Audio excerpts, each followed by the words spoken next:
Thank you very much for visiting my channel. If not difficult, like and subscribe to my channel to always be aware of events. Thank.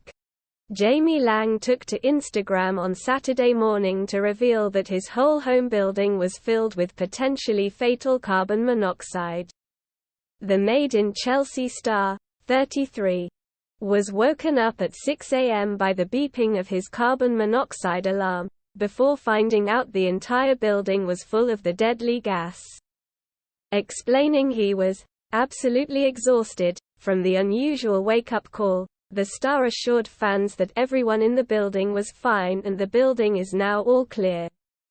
Posting to his 980k followers at 6 a.m., Jamie admitted he was unsure what to do after half an hour of constant beeping from the alarm.